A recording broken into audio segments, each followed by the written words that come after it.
Welcome to Everyday Martial Artist, a weekly podcast where you'll join me, Brian Doucette, as I interview a different martial artist each episode and hear their story. Some guests you may have heard of, and some you probably haven't. Be sure to subscribe where all your favorite podcasts are available. Also visit our website at everydaymartialartist.com. If you're listening for a specific interview, I sure hope you'll stay and check out the other episodes.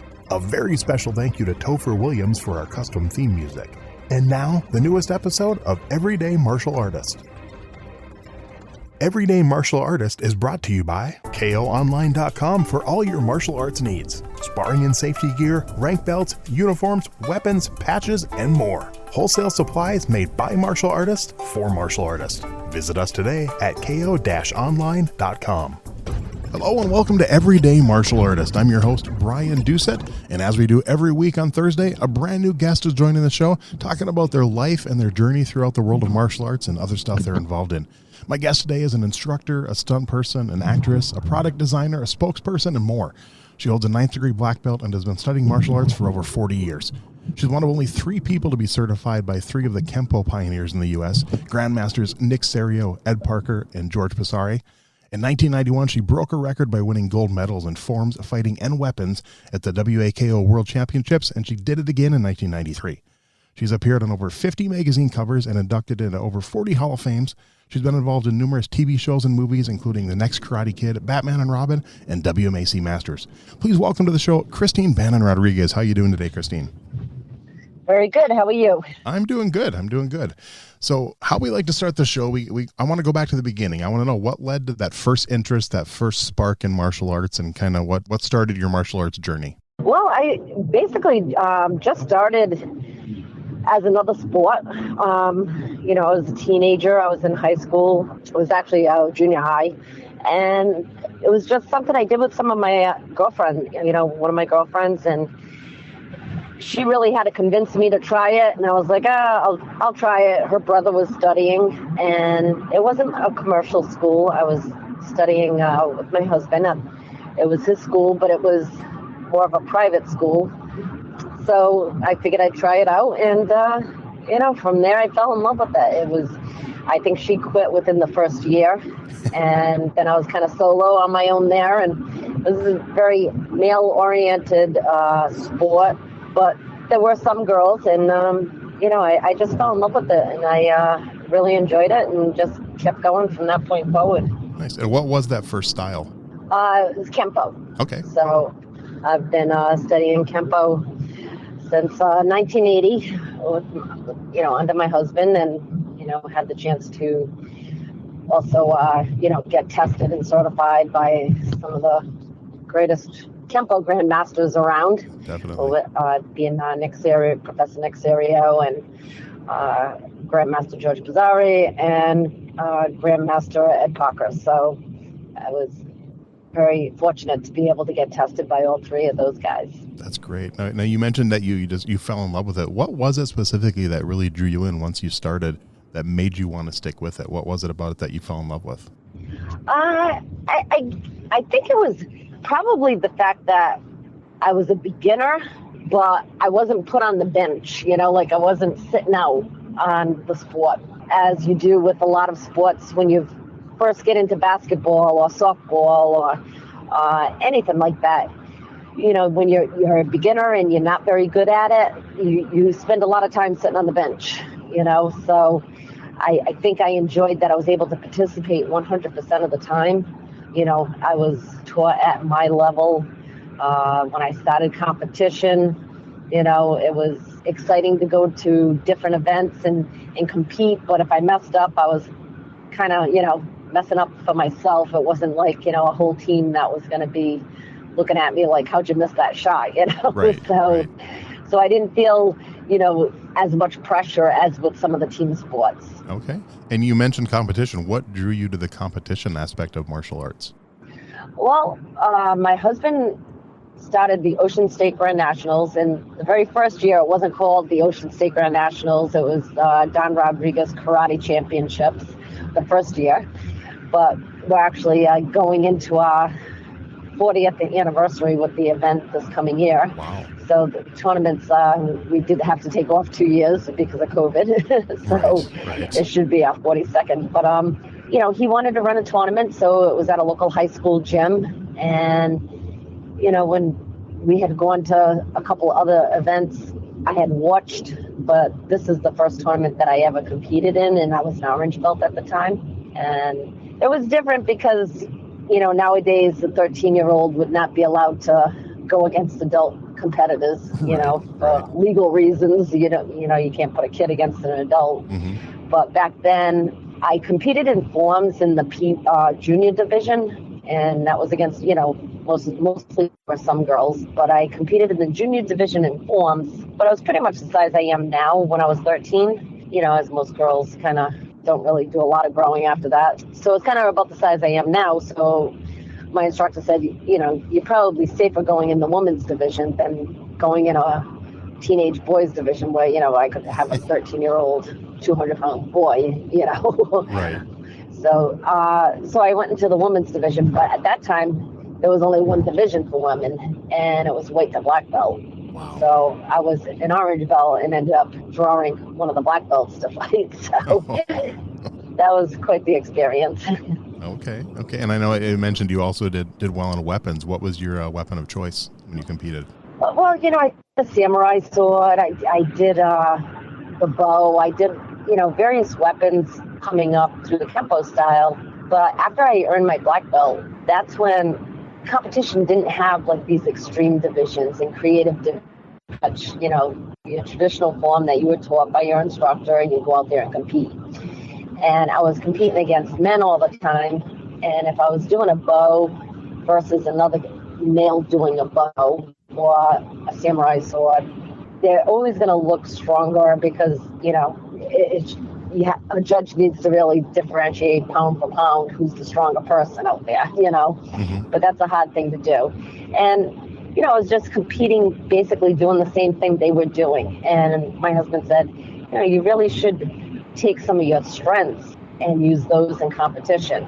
And I don't, he didn't know those crazy kicks and different moves. So he had recommended me to go study wushu with someone. Okay. So at first I studied with Glenn Hart in Cape Cod, and then I switched and started training with Yao Li, who I stayed with in the wushu field. And so I was able to do a different style that was very acrobatic and, showed my speed, and it showed my flexibility, and it also could show my strength and power as well. So I was able to take some of my strengths and put those out there competing in difficulty level and stuff like that. So it definitely made a huge difference when I was competing with the men. Very cool. So then I'm assuming then also with regular forms too, not just weapons, you incorporated some of that wushu because that's just so different from Kenpo as far as forms go. That had Yes. Yeah, so, I started doing that after, I was ranked in the top 5 in New England or whatever when I was a black belt, but then I started studying that wushu, and it took a little time to learn it all because it's a total different style and very, very different from hard style. I mean, our Kenpo is very hard style, but I think having that strong Kenpo background made me a stronger wushu competitor than someone that just started studying wushu and that's their first art, because it's very fluid and very graceful, but I was still able to take that hard power, keep the speed and everything else that I learned with the Kenpo. Okay, very, very cool. And then at what level did you start teaching? When did that become something you wanted to do and pursue? Well, I was a black belt and I was graduated high school. I was competing all over the country and in college, and it started to get very expensive because I started, when I started not just competing regionally in New England or New England, New York, New Jersey area, when I started flying and hitting the national circuit, wanting to be, top in the country, you had to earn those points, and you couldn't just go to one tournament and become number one in the country. I mean, you had to go to the majority of them and win most of them. Mm-hmm. So, I was traveling a lot, and, so my instructor had said, you got to do something to earn some money to help pay for this, because this is, being very expensive. So that's when I decided to open a commercial school. So my husband still taught privately, and I opened a commercial school in 1985. So, I was kind of, still doing the college stuff, still competing, running the school. Wow. And then I got out of college because I kind of felt like, this was really my dream. This is something I really wanted to achieve. I wanted to be number one in the country in forms, fighting, and weapons, but I also wanted to be a world champion. And I felt like gymnastics or any other sport, that this was my opportunity and the time for me to do it. Going through college and starting a new profession and everything else. Like when I'm close to 30, I didn't think I'd have as much skill and energy to do it. So I wanted to do it, hit the iron while it was hot. So I stopped going to college, focused full time on martial arts between teaching and traveling and competing. And, from that point forward, I laugh now because, that's what I do is I run a martial arts school and co-promote a tournament and teach all over the place and also do film work. And I never took one business class in school. I never took any of that stuff. So, that's awesome. Yeah. So it's like, God, I got all this, I wanted to be in the medical field. So I had all these sciences and, math and all those things. And I never took a typing class. I never took business, none of the classes that they offered back then. So I had to kind of learn from scratch. Nice. Well, that's the way to do it. So what do you think's changed about your teaching style over the years? Thinking back to your first school in 1985 to now, what do you think has changed mostly? I think, I think we have to be a little more careful than we were way back then. We were probably, a little harder on students, where, we can still be very strict and tough on them.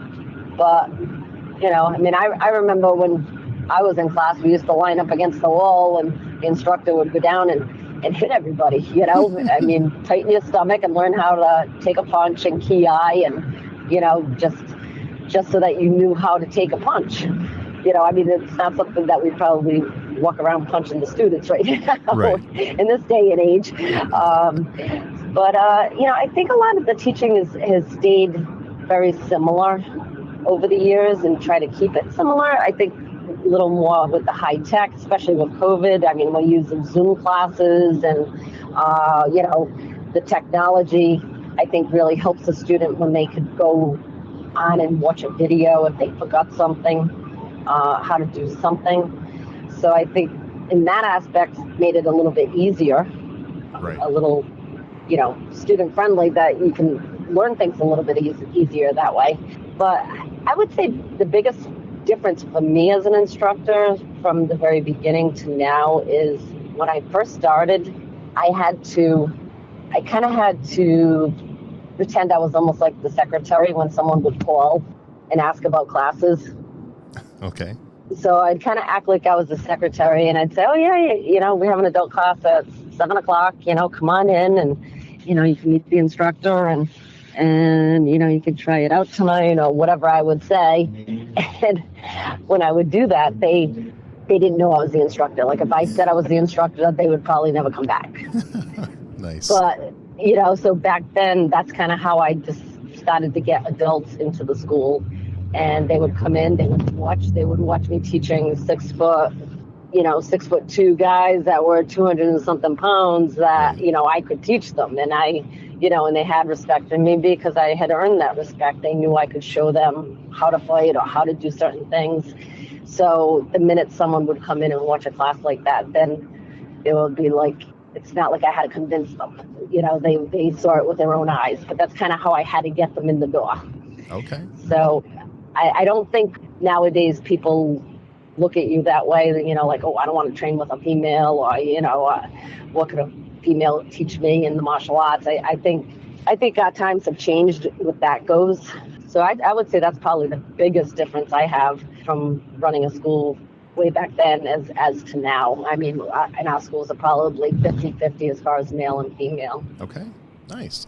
And to back up just a little, you had mentioned, obviously, you started teaching to pay for the tournament circuit. A lot of the listeners may not realize that, competing and winning tournaments, you don't win money for the most part. For most tournaments, you're winning a medal or a trophy. So it's everything's out of your, other than, I don't know, back then in the early 80s and mid 80s, I don't know if fighters and competitors had sponsors or not, but for the most part, it was all out of pocket, and you paid for it yourself.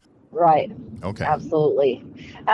And back in, I want to say it was like 1987, I was chosen to be put on the first, professionally paid team and sponsored team, which was the Atlantic World Karate Team, and then turned into Trans World Oil. So That was a awesome opportunity. We got paid extremely well. There's never been a sponsor out there to this day that has given that kind of money. Wow. Which we had people like Billy Blanks and Linda Denley, and it was just the who's who of the martial arts that was on that team, Kevin Thompson, and it was really an incredible experience. But for the most part, no, you don't make too much, and if you win the entire tournament, you could possibly walk away with $1,000, but you're the only one. Yeah. Right. So. Okay. And how did the Hollywood thing start? When did that come about? I mean, your first movie you were involved in, I believe, was An Ex-Karate Kid. But was that something you seeked out, or did someone approach you? I did not seek that out. That was Mr. Pat Johnson. I was very friendly with, knew him through the martial arts from going to some of the big tournaments, and he would be, one of the special guests there, and got a chance to meet him and become good friends with him. And he was a director. He was a fight stunt coordinator for a lot of movies, and he did all the Ninja Turtle movies and all the Karate Kid movies and some of the Batman. And, so he had a lot of experience there. But I never said to him, hey, if you ever look and, need a girl, let me know. I'm available.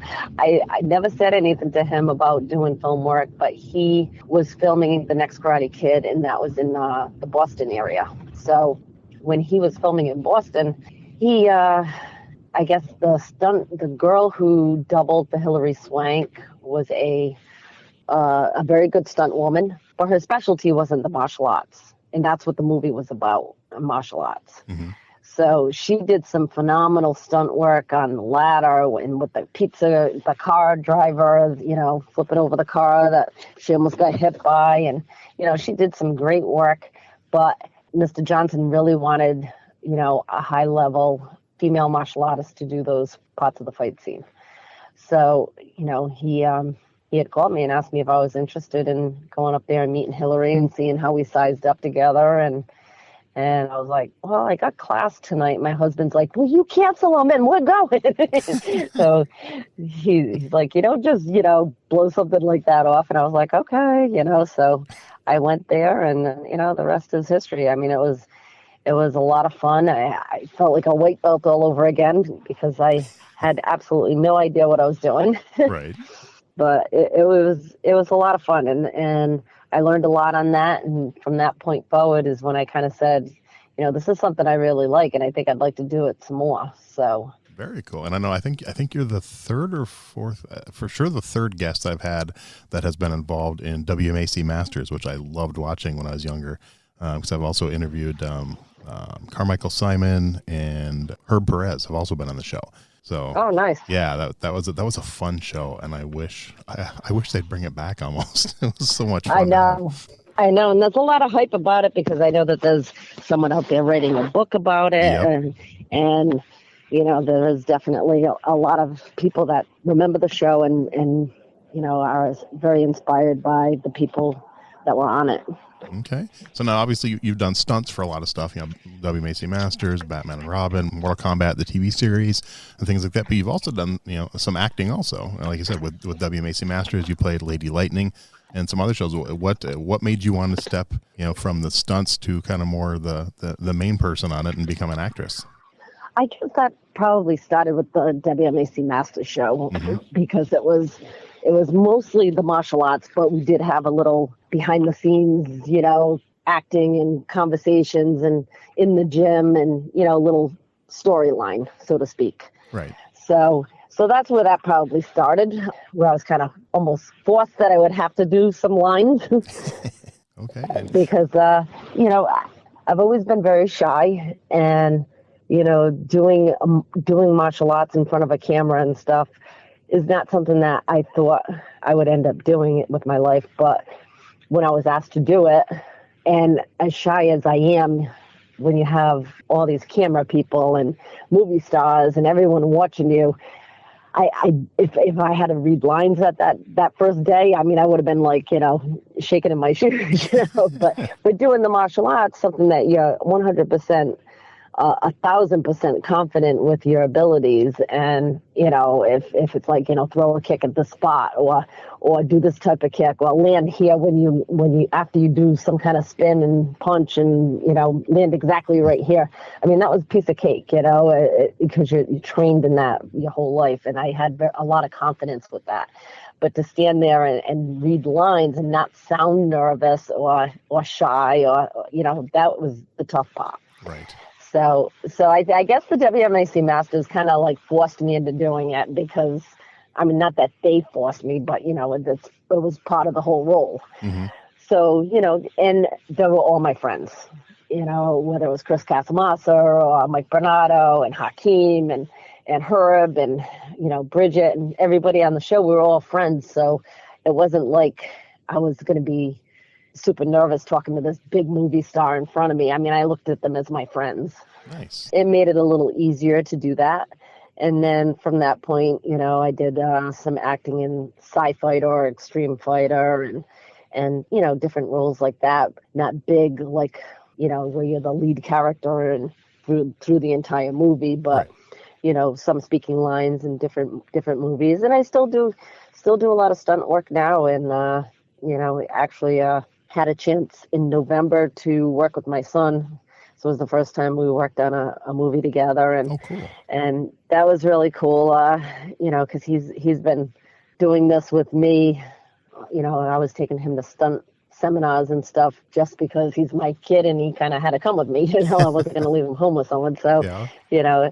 Both of my kids came to stunt camps and participated on certain things and tried to do, like the zip lines and stuff when they were little. And my oldest son, he's pretty much followed that path, and, he's been doing extremely well with film work. And, he doubled Dexter's son on the Dexter show. Oh, wow. Okay.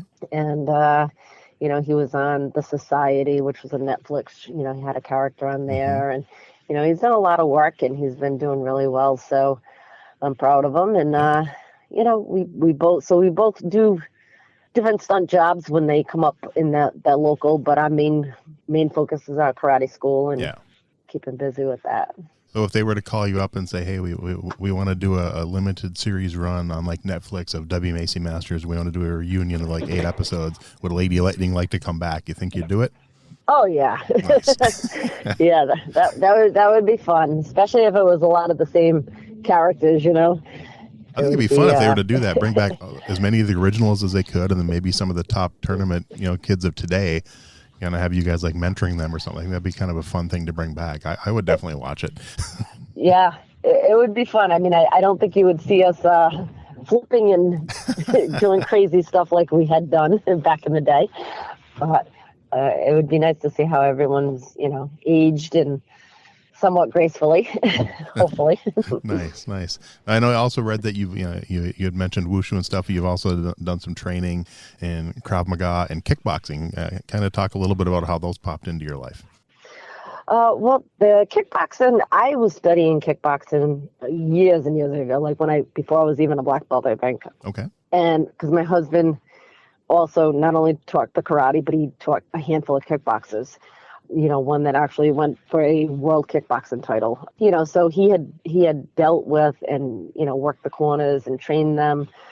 And so it kind of interested me. I thought it was cool and something I would like to do. And, so I trained with the guys, and I was the only female in there doing the kickboxing. And it was only a couple of us that were training. But because there was so little women involved at the time, it's not like a karate tournament. I could just go there and, if there's a handful of women black belts that show up, and it's gotten bigger over the years. But in kickboxing, it's like boxing. I mean, you need to be in that same weight category. So not only was it a very hard market to find a fight, to find another female that was training, but they also had to be in my weight category. So that was extremely difficult. So Right. I wasn't getting any fights. So I kind of just like, I like the karate tournaments. I can go there. I get several matches in each time. And, at least I see some competition there rather than staying in the gym and training nonstop. And then, all these fights are just not happening because we can't find someone in my weight category, or, they're out in California and the promoter over here is not going to fly them in.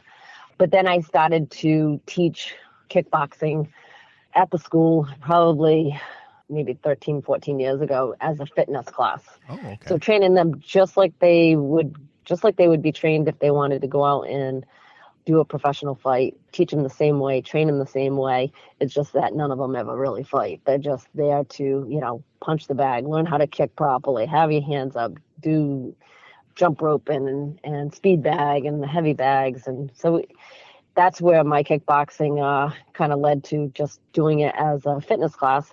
And then the Krav Maga, I started training with a good friend of mine, Steve Sohn from New York. And he introduced me to the Krav Maga. And I really like it because it's very similar to the Kenpo self-defense. It's, the self-defense is very practical, but that's all it is self-defense. Okay. So it's an Israeli style, basically what the Israeli military use for their defense. And so it's very, I want to say it's basic, it's just right to the heart of it, and it's just gun techniques, knife techniques, baseball bats, it's, you're getting put in headlocks and all that stuff. So it's a lot of fun. I enjoy teaching that class. It's very practical and realistic. And there's people out there that aren't interested in the art part as far as like the forms and the katas and, all the traditional stuff. They just want to learn how to defend themselves. So it's a great thing to have in the school in addition to our karate, because some people are really only looking for that self-defense part. Nice. So how many times a week are you teaching with all the different styles and stuff you're teaching at the school? How often do you teach right now? I teach Monday through Saturday unless I'm traveling on the weekends. Okay. So you stay busy. That's good. That's good. Oh, yeah. Nice. So as a school owner, let's say someone were to call you, maybe a friend from another part of the country. They've never been involved in martial arts and they're thinking of trying to find a school locally to them. What are some tips you'd give them on, what to look for in a school, what to look for in an instructor, and maybe some things they should avoid? I pretty much tell people it's not so much the style, because a lot of times people say, I can't find a Kenpo school. And I say, it's fine if it's not Kenpo, even if it's one of our students that move. It's not so much about the style. The styles are important. If you like kicking, you obviously try and go towards the Taekwondo style. If you like, wrist locks and different things, you go towards the jiu-jitsu and so it is slightly important, but the most important thing is just having a really good instructor.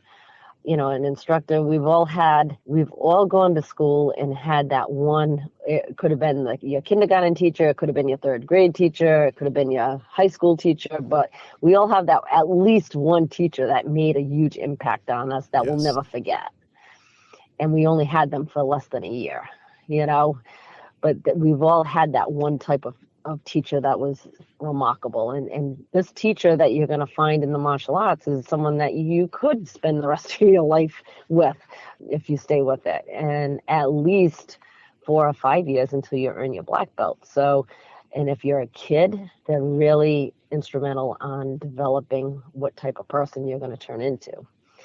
So, finding the right instructor that is not only about kicking and punching or how much you're paying me, but they really care about their students and are teaching not only the physical part, but the mental part, how to set goals, how to have self-discipline, how to have better balance and focus in your life. So those things, and that's not, sometimes you can't just walk into a school and see that, Right. But, there are red flags when it's, very, very salesman-like and very, trying to get you to sign up before you walk out the door. And you can just kind of tell those type of schools. And you want to have good martial arts. You want to learn good punches and kicking and blocking, but you also want that other aspect too. So just watching classes is the biggest thing. Is I tell people, just go in, watch a class, see what they're doing, even though you might not know, a good punch from a sloppy one or a good kick if you don't know anything about martial arts, but you can kind of get a feel for it. And I think it's important to just go in and watch yourself. Nice. Great answer. So now you kind of grew up in the tournament circuit. You competed since you were, an orange belt. And I'm just curious, you also did some kickboxing. So what are your thoughts on MMA and the UFC, and are you a fan? Yes, I do like to watch it sometimes. I don't follow it like some people do. They follow it all the time. I Right. mean, they're on top. They know every fighter and who's up for the titles, and but I'll watch it sometimes. And I enjoy watching two good fighters, especially when they have good grappling techniques, and you can just see them going from almost getting into a choke and how they get out of it and put someone in an arm lock.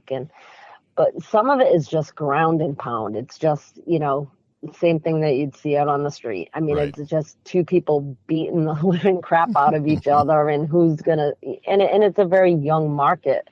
It's not something you're gonna do at your 40s or your 50s by any means. Right. It's something for very young people in their 20s, that it appeals to and that could actually go out there and do it. So I think it lacks a little bit of I shouldn't say a little, but a lot of the respect. You can tell certain MMA fighters that have that martial arts background, they came up through the martial arts, and how they're respectful. And, Very true. you can definitely see the difference between those type of people, or the people that just trained in MMA. And, I just think sometimes people might look at that as martial arts. And I mean, if I was a mom, if I was a mom and knew nothing about martial arts and saw that, I would be like, yeah, my kids are not doing that, Right. So I think, very cocky, and, not all of them, but, it does lack a lot of the respect and stuff that we teach in the martial arts. But some fights are really exciting to watch. I mean, some of those fighters have some great techniques, some great grappling skills, and so sometimes I really enjoy that. I don't enjoy just watching two people punch each other in the face and nonstop without seeing some great skills of jump kicks and different jiu-jitsu moves and stuff, so that makes it a little more exciting. Okay. I'm just curious, did anyone over the years ever try to convince you to give it a try? No, I think I was probably a little beyond my time when it did start getting very popular. When I was competing, I mean, I retired in, God, what was that, 93? Oh, okay. From competing. So, so it wasn't like it was very, very hot and active while I was still competing. It kind of came after I had retired and stuff. Okay. So is there one martial artist you could pick that you just truly admire, whether it's someone you've actually trained with or just someone you've looked up to your whole life? That's a tough one to just say one, but one or two maybe. I would say Pat Johnson is definitely one of the top people up there that I have had a lot of respect for him. I learned a lot from him in the film industry, but also just in life in general. A very positive person. He's definitely someone that I have a lot of respect for and had always looked up to, way before I ever even, worked for him at any point. I definitely admired him a lot. And also Chuck Norris. I mean, we've had Chuck into, I think, 3 times over here in Rhode Island. We brought him in for special events. He was a, special guest at several of our events and stuff. And we've, become very friendly with him. And, some big film stars that you meet over the years can be, arrogant and a little full of themselves. And, he's always been a very down-to-earth person, very friendly, very caring, and just, at the level that he's at as far as the success and movies and TV shows that he's done, and he's very, very polite and caring and very friendly to people. So, I mean, I definitely admire a lot about him with that as well. And I had the chance of teaching a seminar for his organization in Las Vegas. God, I don't even know what year it was. I think my son was born. I think he came with me, so maybe he was a couple years old. So maybe like 22 years ago or something. I taught for his organization. They asked me to come in and teach a seminar, and I was in this ball. Las Vegas ballrooms can be the gigantic, and it was just, I mean, I would say, several hundred, and that they were all brown or black belts. Wow. So, and they were all in those white uniforms that, I was the only one there standing there with a black uniform. But, I definitely needed to be mic'd, and, it was just a gigantic place. So, I remember doing that for him and for his organization, which was pretty cool. But, I would say those two people. Okay, cool. So is there a philosophy you've learned throughout your career in martial arts that is really important to you, you keep coming back to, that you teach to your current students yourself? Well, I guess the biggest thing would be that you can achieve anything that you set your mind to. And I think martial artists kind of learn that depending on what type of system that they're brought up through.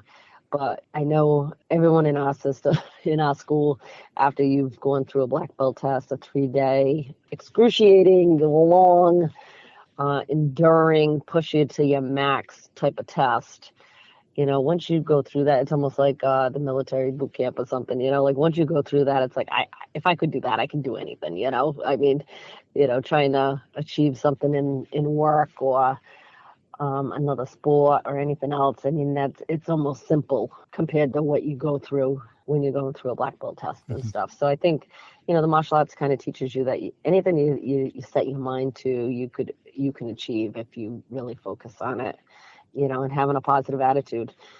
We try not to say, don't fall, if you tell someone don't fall, that's all they're thinking about, Right. or don't lose. That's all they're thinking about. You want to say, win, or, keep your balance. You want them focused on that part, not the losing part. Okay. So how you look at things is very important. Cool. Okay. Do you have a favorite martial arts book? Ooh, not really. Of course, Zen in the martial arts is Yes. a go-to, when you're studying Ed Parker's Kenpo, a lot of his books are very good because they explain a lot of different things that you're already studying.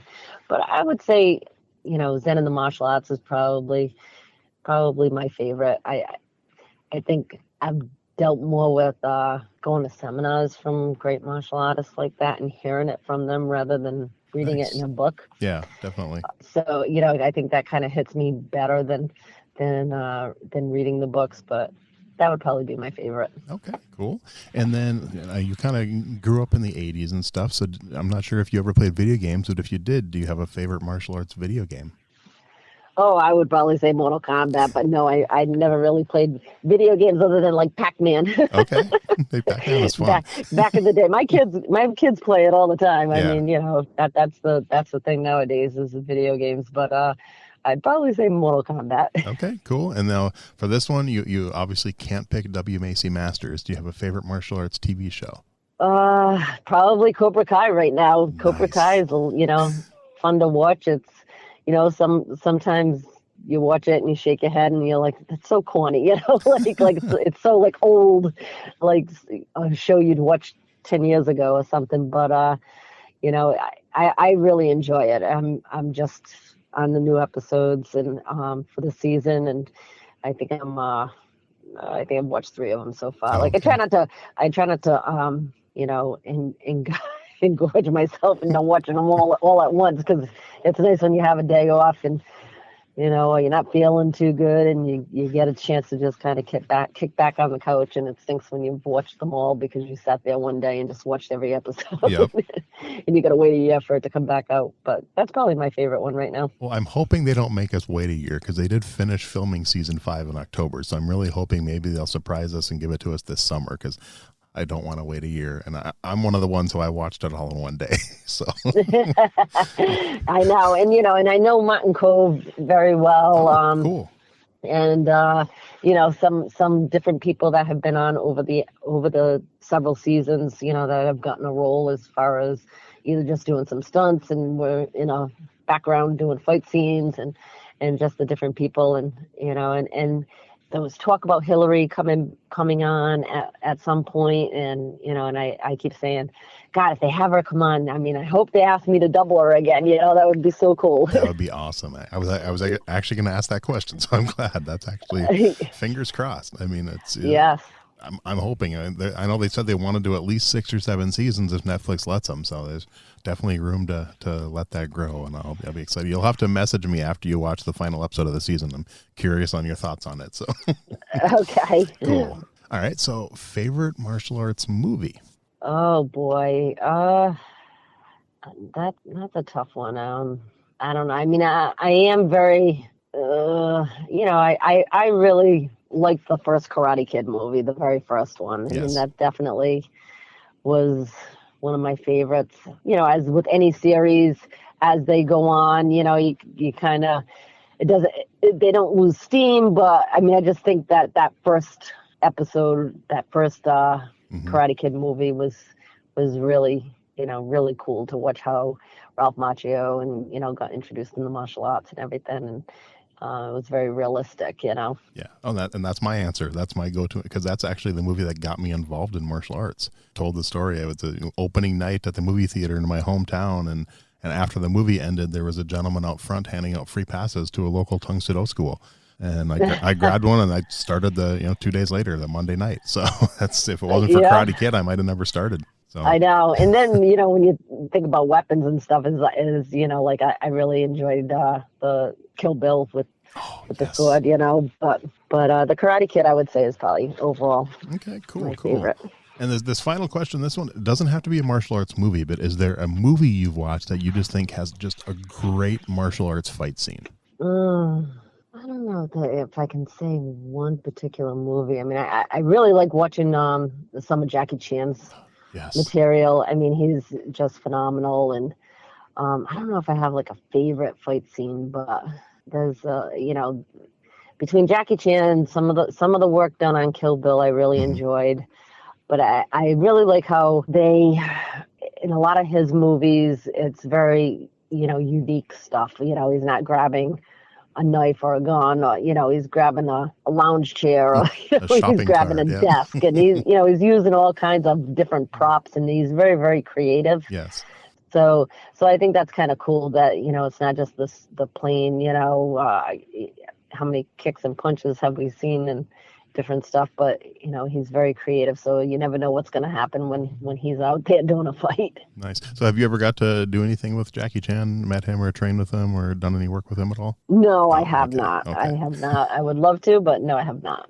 Cool. Well, I'll keep my fingers crossed. Maybe that'll happen. But Christine, I just want to thank you. This has been so much fun. I've loved it. I said I followed your tournament career when I was a young martial artist through magazines, obviously before the internet and stuff. And I remember how excited I got when Black Belt did the story on you getting into the Batman and Robin movie. I was so excited about that. So I'm glad we got to do this and hear you tell your own story. Oh, well, thank you very much for having me on. It was my pleasure. And what I'll do is I'll put links for your guys' school and anything else you want me to put links for in the show notes once the episode comes out. And basically anything else you want me to promote, just let me know. Okay, awesome. Thanks for listening to Everyday Martial Artist. We hope you will join us every week for a brand new episode with a different martial artist telling their story. If you enjoy the show, be sure to leave us a review. Also, be sure to check out our website at everydaymartialartist.com. There you can find all of our episodes and contact us to suggest guests and ask questions. Again, thanks for listening to Everyday Martial Artist, and we'll see you next week.